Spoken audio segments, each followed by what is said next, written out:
Hey guys, this is Camfree15 back at it with another video for you guys, and I'm back with a My Hero Academia manga chapter review for you guys. And again, well, hey, even though it's Super Bowl Sunday, you still gotta have a My Hero Academia manga chapter. And this chapter, essentially, by the time we get to the end of this chapter, the second war arc is starting. Now, I have been hearing that a lot of people kind of are taking a little bit of an issue with this chapter from the standpoint, wait, we're already going into the battle now. That was extremely quick. Um, but yet the same people do know that Horikoshi said he was planning on ending My Hero Academia within the year. So yes, things are going to feel rushed, and they might end up being rushed. Again, like I said, my whole standpoint is this: if Horikoshi wants to rush the story, fine. Just make sure he closes the story points, fairly nicely and timely and stuff like that. Personally, if I were him, I'd take as much time on this second war arc as I can.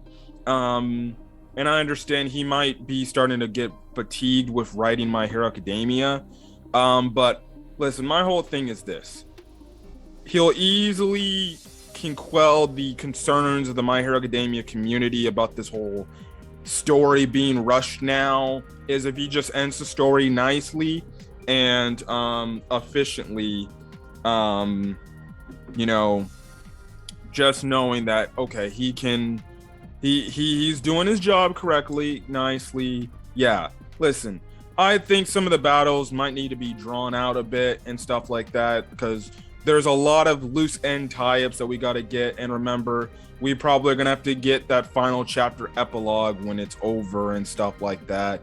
And yeah, but listen, just because the manga might be rushing some things, who's to say that the anime just doesn't go in depth with more of the scenes and give us, well, I guess the one time, if you really want filler for the anime, well, then guess what? You should probably be proclaiming for whenever this second war arc gets animated, you should be proclaiming the Anime Studio Bones gives filler episodes to just spend more time on certain plot points. Like, I know the one thing some people have been saying is the fact that it's kind of too quick of a turnaround from what we got from the last chapter with Deku no Chaco talking, and then we cut over, like, then they say, like, what is it, the next following week or day or something like that.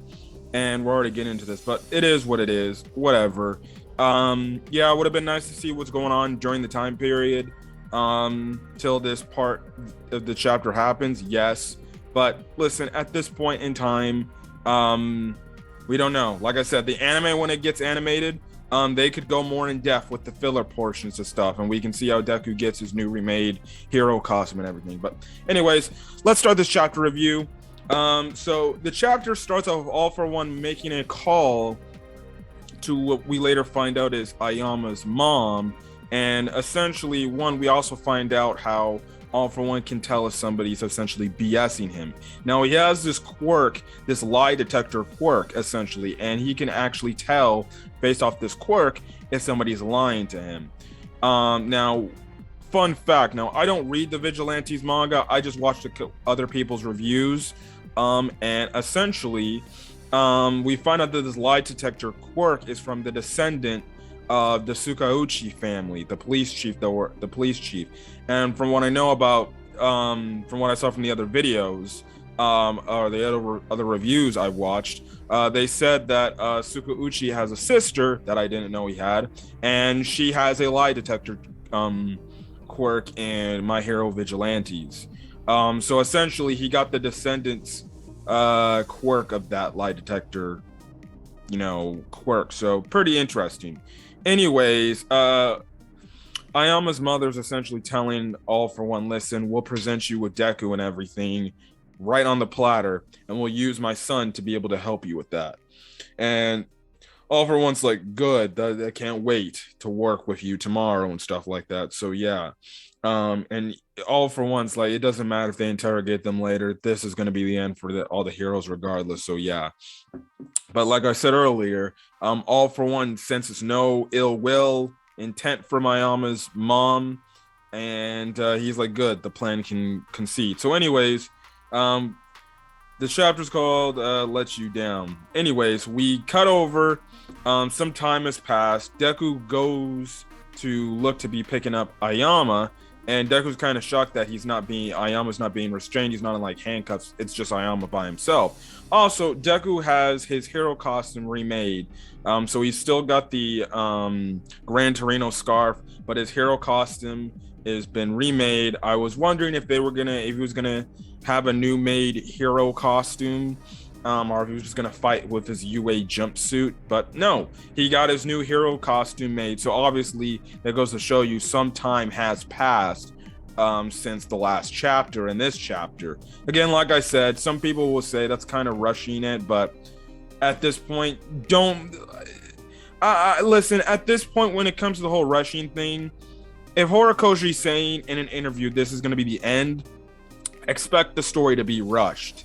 So I don't know why people are going to be complaining, or they're just having concerns. Oh, this story is extremely rushed. You've been saying that a few chapters ago. Of course it's going to be rushed. This guy probably wants to finish the story up. Anyways, like I said, as long as he makes it an ending where it's solid and it's not a completely rushed ending to where we're all scratching our head like, okay, dude, now you just really wanted to really be done with this instead of just taking your time with this. But again, like I said, the deadlines and the stressful people for these authors, it definitely takes a toll on them. So yeah. But anyways, that's my whole thing. That's why I say maybe the anime will go into filler depth with it. So yeah. Anyways, Deku is here to pick Ayama up, and Deku's obviously shocked about this and everything. Now, we find out that Ayama said, well, guess what? The lawyers my parents got me, they released me from essentially prison and everything. And Deku's like, well, then I gotta go tell the others and we gotta go get them. But Ayama's like, no, wait, I need to speak to you and stuff like that. Now he goes on to say that the courts and the legal system still exist despite Japan's beings in ruins. With society as it is now, the old ways of living would really get you anywhere. And essentially that's when Ayama goes on to tell Deku, this is what All for One's true goal is. Now he goes on to say, with the state Japan's in, do you know what has become of the rest of the world? The sudden crash in value of the yen forced Japanese corporations into bankruptcy. That plus the coordinated uprisings of villains caused the damage to spread worldwide. Now the world faces a crisis much like the Great Depression or the period around the advent of Quarks, essentially saying the start of Quarks. He goes on to say, record unemployment, loss in faith in currencies, in an era of total chaos. Now this whole thing is starting to shriek out Deku, and mind you, when I was reading this chapter for the first time, I'm like, don't tell me this motherfucker really is like, he truly is evil and stuff like that. I'll get to that in a second. Anyways, Ayama goes on to state, lacking the strength to implement long-term policies, Japan's society devolves into one scrambling for the short-term safety, while the nations who abandon Japan prioritize their own stability. In such a world, imagine a country lacking potable water. Imagine if a court capable of producing that water were to suddenly appear, or electricity, gas, or strength.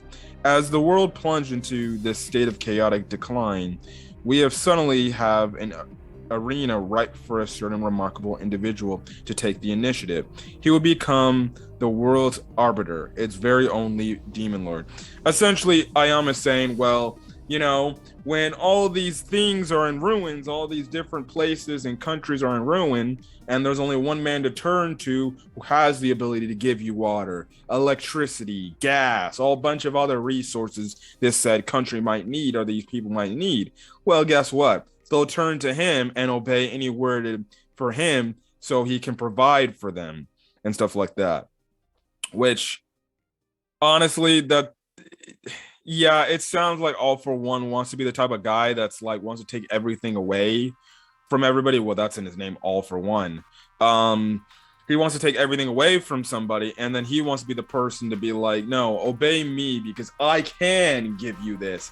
I can give you water. I can give you food, and stuff like that. That's how effed up All for One truly is. He sees himself as the top dog to where he wants to have legit control of everybody.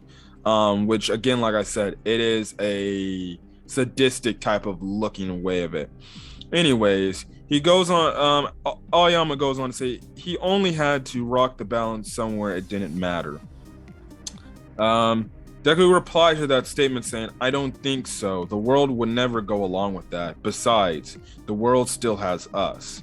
And Aoyama again gives another insane panel shot where he's crying, and all and behold, All for One's flying behind him saying, true, which is why it all has to end here. I'm sorry, alas, I had to protect Mama and Papon.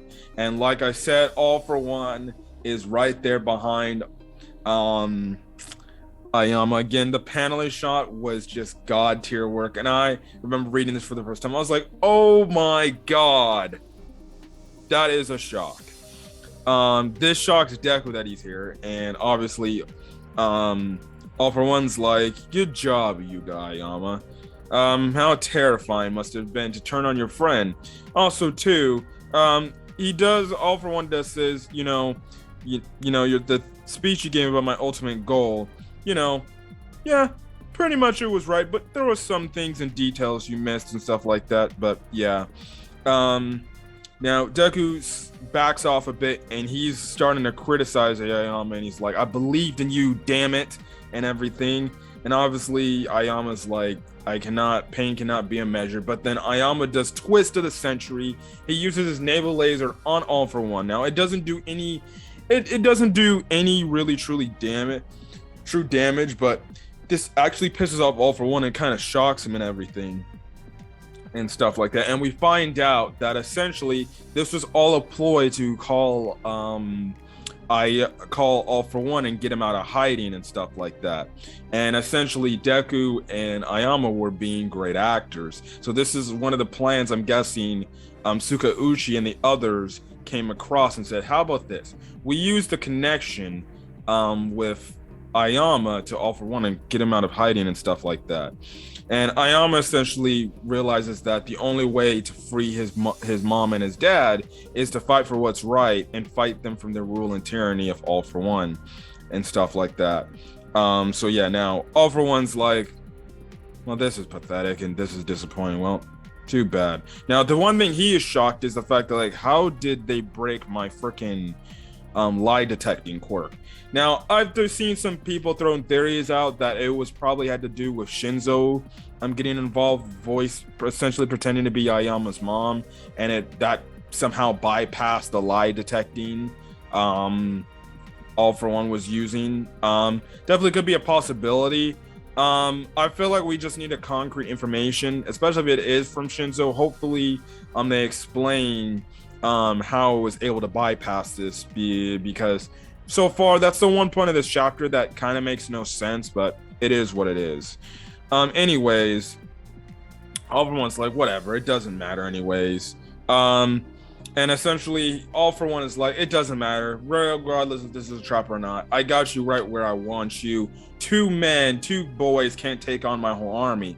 And through this, and essentially All for One does this portal stuff, does the portal transporting stuff, and essentially we see some Nomus and some members of the League of Villains appearing right then and there, confronting Deku, because he's like, listen, there's no heroes in the vicinity. By the time they realize this, it'll be far too late. But essentially we find out, nope, not so fast. And one of the most unique characters we've seen in the storyline, My Hero, actually finds a way to get involved. And yes, Monoma actually, used Kurogiri's quirk, copied his quirk to have a portal set up and send the other pro heroes, into the battlefields to stand alongside Deku and Aoyama and stuff like that. So yeah, we see obviously a bunch of heroes: Endeavor, Fat Gum, Tamaki, Nejire, Edshot. Like I said, Monama's there. Some other heroes.